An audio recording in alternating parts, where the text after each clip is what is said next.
Hubo un tiempo en el que cada nueva generación de consolas se sentía como un salto al futuro. Más gráficos, más ambición, más promesas, pero también más margen para equivocarse. Porque sí, mientras recordamos los grandes juegazos que marcaron una época, hay otro lado del que casi nadie habla, el de los títulos que salieron mal, muy mal. Y lo más curioso es que esto no es algo puntual.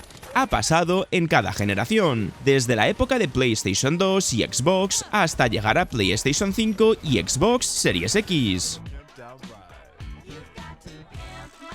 Y empezamos el vídeo con Pimp My Ride, un juego que ya desde el primer momento deja claro que algo no encaja. El problema con Pimp My Ride es que parece un juego hecho con prisa, sin entender realmente por qué el programa de televisión Pimp My Ride funcionaba tan bien. Sobre el papel, la idea era brutal, coger coches destrozados y convertirlos en máquinas únicas, pero en la práctica es un desastre bastante serio. Para empezar, la base jugable es flojísima. El juego mezcla conducción con minijuegos absurdos que intentan simular la personalización del coche, pero no hay una sensación de progreso real. No sientes que estás construyendo algo especial, simplemente vas pasando pruebas sin demasiado sentido, como si fueran tareas sueltas pegadas sin cohesión, y claro, eso rompe completamente la fantasía. Luego está la conducción, que es directamente uno de los mayores problemas. Los coches no se sienten bien, ni pesan, ni responden como deberían. Todo es tosco, impreciso, y en algunos momentos parece más un juego de hace 2 generaciones anteriores. No hay diversión al volante, que es justo lo que debería ser el núcleo del juego así.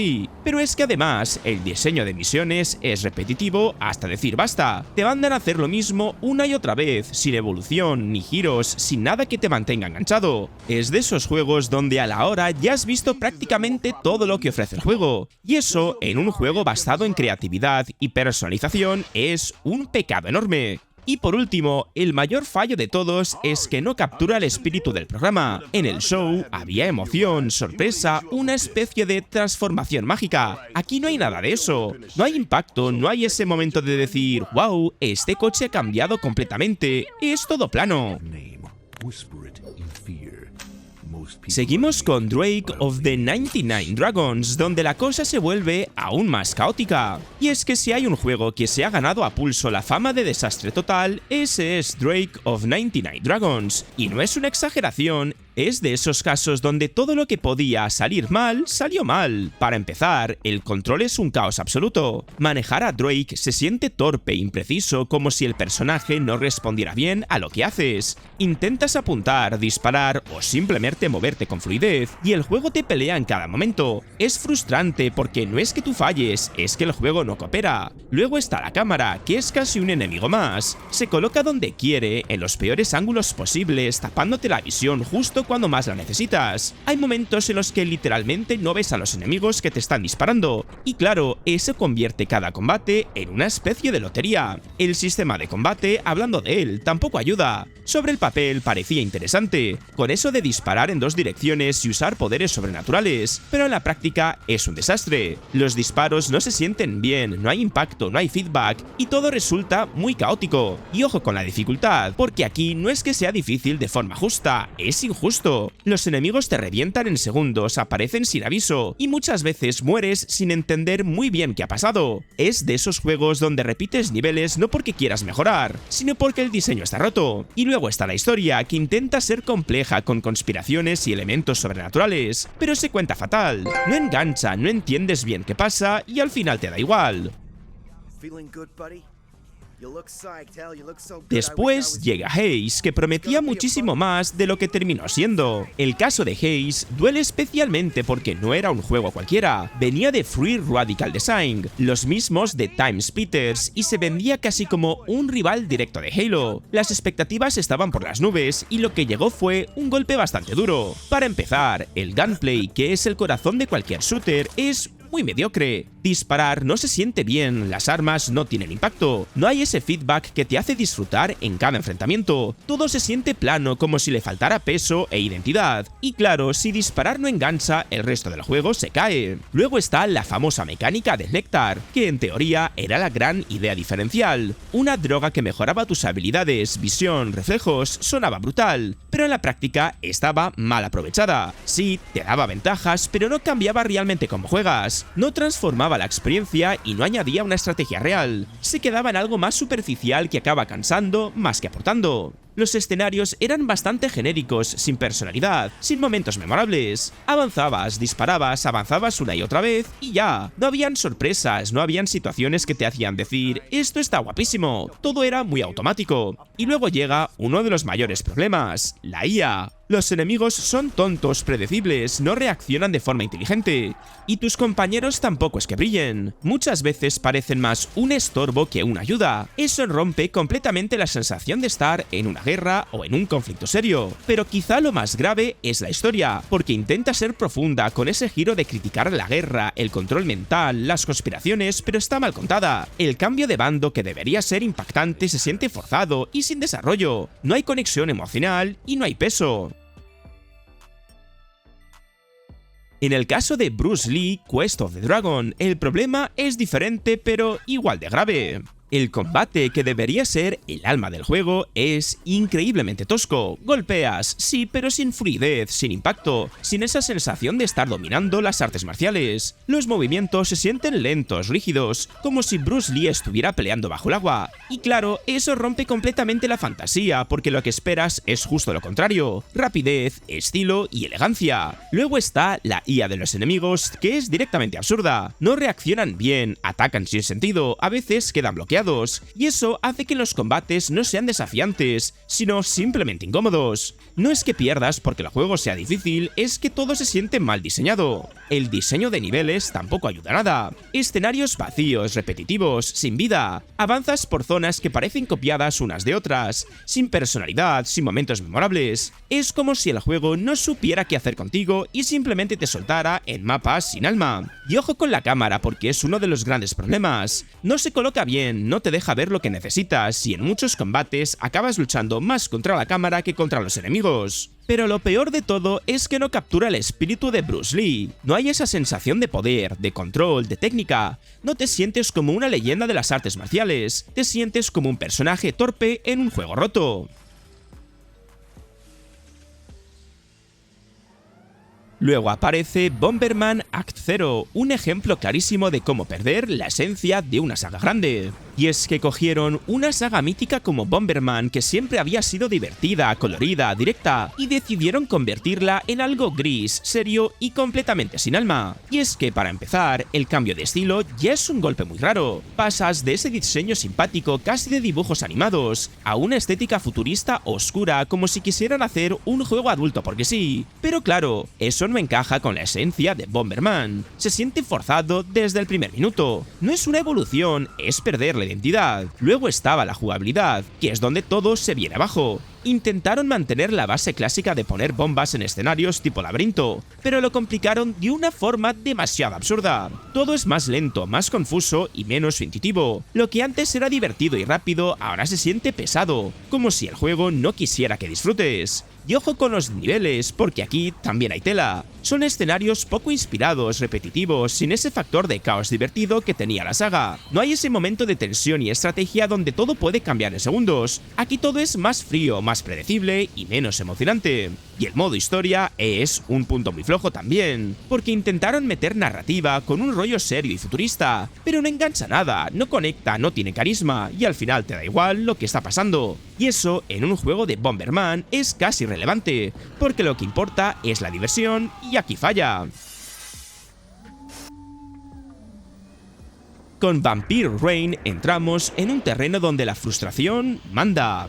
La base del juego es el sigilo, pero está fatal implementado. No es un sigilo tipo soy inteligente y avanzo poco a poco. No, aquí es más bien si te ven, estás muerto. Así, sin más. Los enemigos son exageradamente fuertes, prácticamente invencibles en combate directo. Y eso convierte cada fallo en una muerte instantánea. No hay margen de error, no hay aprendizaje progresivo, solo frustración. Y luego está la IA de los enemigos, que es demasiado rara. A veces no te ven aunque estés cerca y otras veces te detectan desde distancias absurdas. No hay una lógica clara y eso rompe completamente la experiencia, porque en un juego de sigilo necesitas entender cómo funciona el enemigo para poder jugar con ello. Aquí no puedes porque es impredecible. Y el control del personaje tampoco ayuda. Es lento, tosco y poco preciso. Cuando intentas moverte con cuidado o reaccionar rápido, el juego no responde como debería. Y en un título donde un segundo marca la diferencia entre vivir o morir, eso es un problema enorme. Los escenarios son muy lineales, muy cerrados y sin opciones reales para afrontar las situaciones. No puedes improvisar, no puedes experimentar, solo seguir el camino que el juego quiere y claro, eso hace que todo se vuelva repetitivo y muy poco interesante.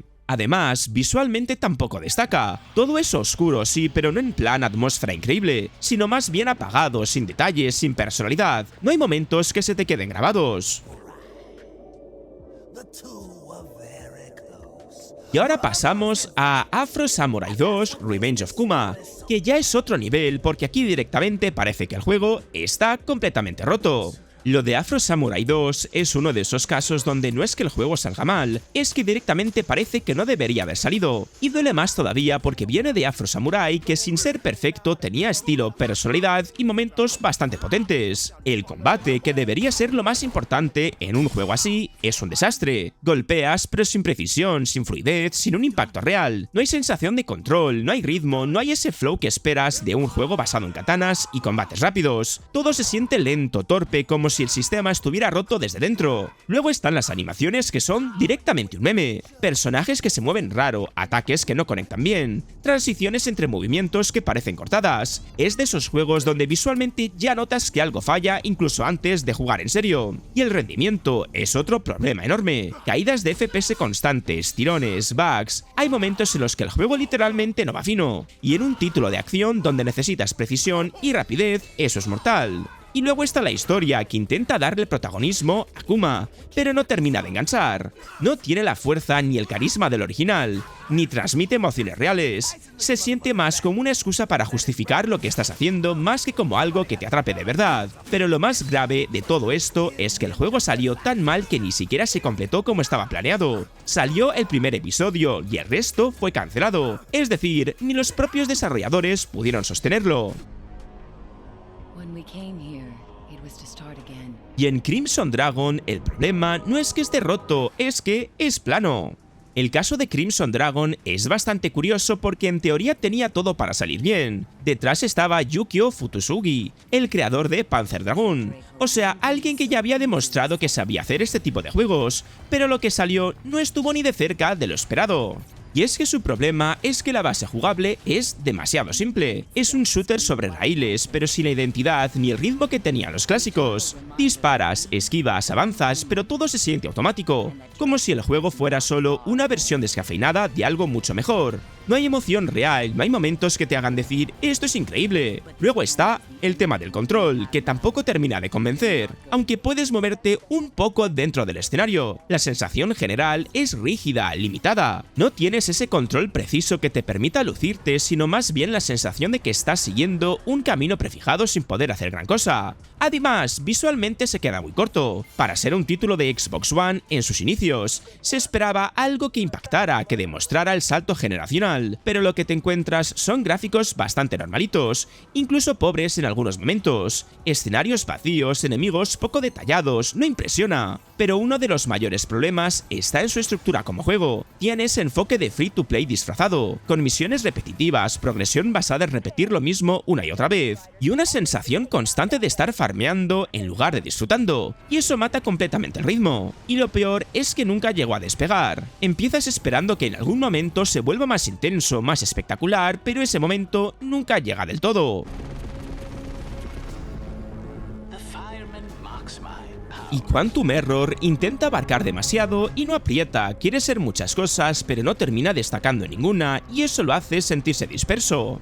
Durante bastante tiempo se vendió como una propuesta ambiciosa de terror cósmico en primera persona, con incendios, ciencia ficción y un tono muy serio. Gran parte de la conversación giró alrededor de lo mismo. La idea prometía bastante más de lo que luego daba el juego. y eso se nota sobre todo en la jugabilidad. El gameplay no termina de funcionar, los tiroteos no tienen garra y el diseño de niveles tampoco acompaña. En vez de sentir que estás dentro de una experiencia de terror intensa, muchas veces da la sensación de que estás pasando por escenarios poco inspirados, combates mediocres y situaciones que no terminan de explotar su propia premisa. Luego está otro problema muy serio, y es que el juego quiere tocar demasiados palos a la vez. Quiere ser shooter, quiere ser survival horror, quiere ser espectáculo, quiere tener una historia densa, pero no domina ninguna de las tres. Al final, en vez de sentirse variado, se siente disperso, como si hubieran metido un montón de ideas que por separado podrían haber tenido potencial, pero juntas no encajan bien. Esa sensación de esto quería ser mucho más de lo que han conseguido es justo una de las grandes críticas más repetidas en sus reseñas. Y luego está la parte narrativa y audiovisual, que tampoco levanta el conjunto. El concepto de base puede sonar bien, pero si las escenas están mal dirigidas, los diálogos no transmiten y el doblaje no acompaña, todo pierde fuerza.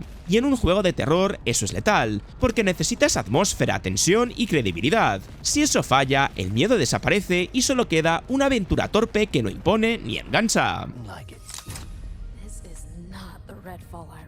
Y cerramos el vídeo con Redfall, quizá el caso más doloroso de todos. Y es que estoy hablando de un juego de Arkane Studios, los creadores de joyas como Dishonored o Prey, o sea, un estudio que suele hacer experiencias muy cuidadas, y de repente sacan esto, y claro, el contraste es brutal. Para empezar, el gameplay es sorprendentemente bajo, disparar no tiene impacto, las armas se sienten genéricas, sin personalidad, no hay esa sensación de estar en un combate intenso contra vampiros, sino más bien estar pegando tiros sin peso, sin tensión, y en un shooter eso es un problema gordísimo. Luego está la IA, que es directamente uno de los mayores memes del juego. Enemigos que se quedan quietos, que no reaccionan bien, que no te presionan, y lo peor es que rompe completamente la experiencia, porque un juego de acción necesita enemigos que te obligan a pensar, a moverte, a improvisar. Aquí muchas veces parece que estés luchando contra maniquís, y el mundo abierto tampoco ayuda. Sobre el papel suena bien, un pueblo invadido por vampiros con misiones, exploración, pero en la práctica se siente vacío, sin vida, sin eventos interesantes. Vas de un punto a otro sin que pase nada realmente memorable. Es de esos mundos que parecen grandes pero no tienen contenido que los haga interesantes. Y ojo con la estructura tipo looter shooter, porque tampoco termina de encajar.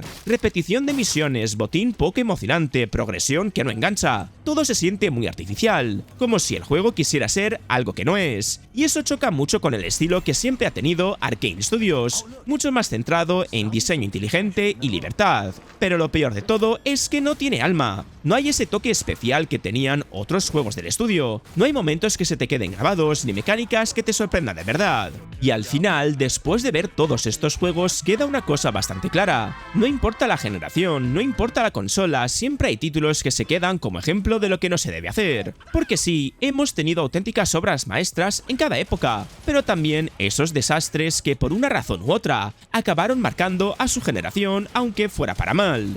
Y ahora te toca a ti, quiero leerte.